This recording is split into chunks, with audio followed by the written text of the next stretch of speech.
తాత నమస్కారం. ఇప్పుడు కేసీఆర్ పాలన బాగుందా, రేవంత్ రెడ్డి పాలన ఉందా? ఆ మార్పు రావాలి, కాంగ్రెస్ రావాలి అన్నారు. మరి కాంగ్రెస్ వచ్చినాక ఏమైనా మార్పు వచ్చిందా? మార్పు ఏం రాలేదు, అట్లనే ఉందా మీ రైతుల పరిస్థితి? పరిస్థితి ఏమున్నది కానీ రేవంత్ రెడ్డి కాంగ్రెస్ రావాలని ప్రజలందరికీ వచ్చింది.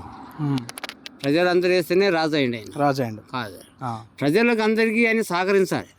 ఏం సార్ అంటే రైతులకు బోనస్ ఇస్తాను, 4,000 పింఛన్ ఇస్తాను, పింఛన్ అన్నాడు.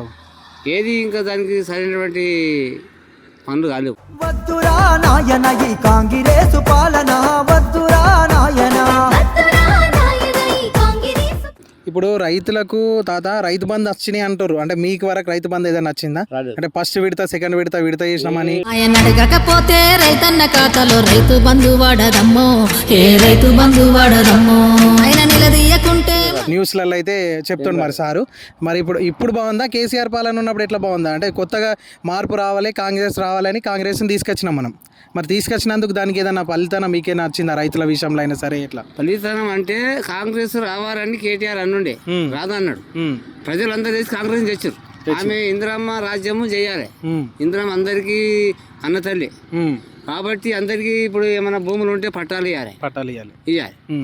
రైతులకు రుణమాఫీ ఇవ్వాలి, రైతు బంధు వేయాలి. ఇప్పుడు తాత హైడ్రా వచ్చి ఇండ్లని గులగొట్టేస్తుండ అటు సైడ్. అంతే అంతకుముందు ఇంద్రమ్మ రాజ్యం ఉన్నప్పుడు వాళ్ళు ఇచ్చారు ఇండ్లు, వాళ్ళే గులగొడతారు. అంటే మినిమం ఇప్పుడు పెద్ద వాళ్ళే గులగొట్టలేరు, మధ్య తరగతి ఫ్యామిలీ వాళ్ళే గులగొట్టరు. దాని మీద మీరు అంటే మీరు మాట్లాడే పద్ధతి అంటే కరెక్ట్ అంటారా? రేవంత్ రెడ్డి గులగొట్టడం రాంగ్ అంటారా? ఇది మాత్రము జర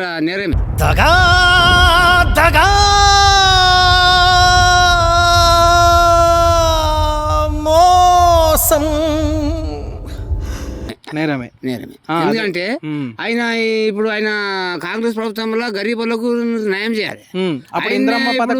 ఆమె ఇచ్చింది, భూమి పట్టాలు ఇచ్చింది ఆమెనే. అవును. మరి అలా ఈ ఇందిరామ్మ ఇచ్చిన భూములను కేసీఆర్ తీసుకొని అమ్మి ఎస్సీలకు ఇస్తున్నాడు అనేది ఒక కారణం వచ్చింది.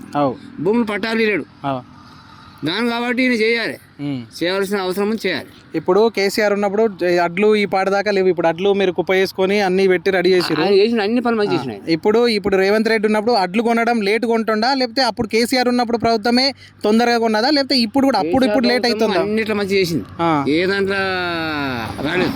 అవును, పింఛన్ ఇచ్చిండు, రైతు బంధు చేసిండు.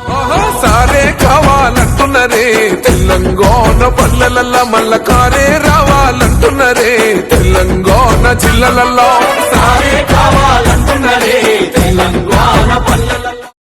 అవును. ఇక నేను ఇప్పటిదాకా సగము డల్లారగా పోయినాయి. మొత్తం మాటలు చెప్తున్నా. క్వింటల్ మీద 1,000 రూపాయలు నష్టం అయిపోయింది రైతు. అవును, అట్లా అయిపోయింది. ఒకటి ఏంటంటే ఇక్కడ ఈ బొమ్మనుకుంట ఏరియాలో మనము మాకు ఇప్పుడు ఈ ఏరియాలో మొత్తం పట్టాలు ఇల్లు, పాస్బుక్లు పాతవి ఉన్నాయి, కొత్తవి రాలేవు. కేసీఆర్ ఇచ్చేది ఉండే ఈలేడు. అంటే కేసీఆర్ ప్రభుత్వం ఇప్పుడు వచ్చి ఉంటే ఈసారి వస్తే ఇస్తాము అన్నట్లు వాళ్ళు ఉండే, అయితే గెలిచిరు అప్పుడేమో. ఇప్పుడు మళ్ళీ చెప్పు, ఇది కాంగ్రెస్ రావాలని అందరి ప్రేమ ఉండే. అంటే కేసీఆర్ పాలన కొంచెం నచ్చలేక కొంచెం మంది ఉన్నారు, నచ్చిన కొంచెం మంది ఉన్నారు. వాళ్ళు ఏమైందంటే కాంగ్రెస్ వస్తే మాకు మంచి జరుగుతుందని మీరు రైతులు అనుకున్నారు, అందరు అనుకున్నారు. మరి మంచి జరిగిందా లేదా అనేది మీకు జరగలేదు. వద్దురా నాయన ఈ నయవంచన పాలన, వద్దురా నాయన.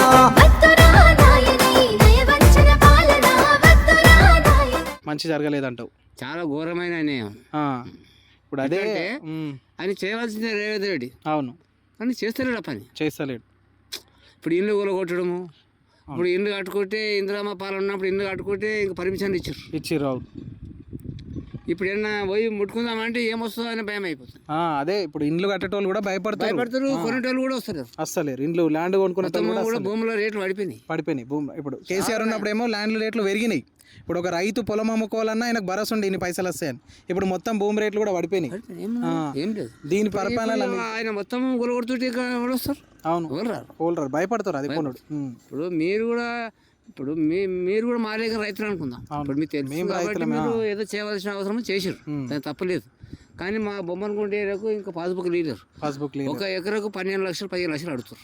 ఓకే, ఏడికి పెడతాం మేము రైతు? దీని దృష్టిలో మరి ఎమ్మెల్యే గారి దృష్టికి తీసుకెళ్ళిరా మీరు? తీసుకపోతే కూడా మన మధ్యన మా వాళ్ళందరూ పోయారు. పోతే డెవలప్మెంట్కి కానీ పట్టాలు అయితే మీకు ఇసుడు కుదరదని చెప్పండి ఆహా మైపాలన్న మైపాల్ సార్ ఓకే. ఇప్పుడు అట్లా అంటే మీకు దాన్ని బట్టి ఇప్పుడు కేసీఆర్ పరిపాలన మళ్ళీ రావాలంటారా లేకపోతే ఇదే కాంగ్రెస్ ఉండాలనుకుంటారా? ఇప్పుడా ఇప్పుడు మళ్ళీ నెక్స్ట్ వచ్చే పరిపాలన వచ్చినప్పుడు కేసీఆర్ ఉంటాడు, కేసీఆరేనా? కేసీఆర్ ఉంటాడు. అది దాని మాట ఆహా సారే కావాలంటున్నరే తెలంగాణ పల్లెలల్లా మల్ల కారే రావాలంటున్నరే తెలంగాణ జిల్లలల్లో సారే కావాలంటున్నరే. రెండో మాట చెప్పేదే లేదు. లేదు అదే చాలా మంది దగ్గర అదే నస్తుంది.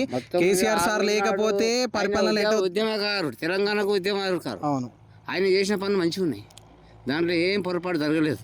ఒక్కటే మా రైతులకు భూములు పట్టాలి ఇవ్వాలి. పట్టాలి ఇవ్వాలి. బొమ్మనుకుంట ఏరియాలో మాకు రైతులకు భూములు పట్టాలి ఇవ్వాలి. ఆయన పొద్దున్న చేసి ఆయనకు పాలసేవ కూడా చేయవలసిందే. ఈయన ఇస్తాడని అనుకున్నాం, అవును. కానీ మరి ఏం చేస్తారు? మీరు నమ్మి ఓట్లు వేసిర్రు సార్, అది సార్ దృష్టి దాకా తీసుకుపోతాం మా మట్టుకు అయినంత మట్టుకు మీకు ఎట్లనైనా పట్టాలి ఆయన చేసినట్టు చేయండి, మీరు చేస్తాం, పక్కా చేస్తాం. మీద వాళ్ళ వరకు తీసుకెళ్తాం మేము. మీ బ్రహ్మణకుంట ఏరియాకి అయితే 50 మంది కాదు మేము తీసుకొస్తాం, మీరు ఏడికి రమ్మడానికి వస్తాం, మేమే వస్తాం మీ దగ్గరికి. మీరు ఇదే చెప్పండి, ఇదే మాట్లాడదాం, మళ్ళీ మేము వస్తాం. ఒక్కరు మాకు సహకరిస్తాం.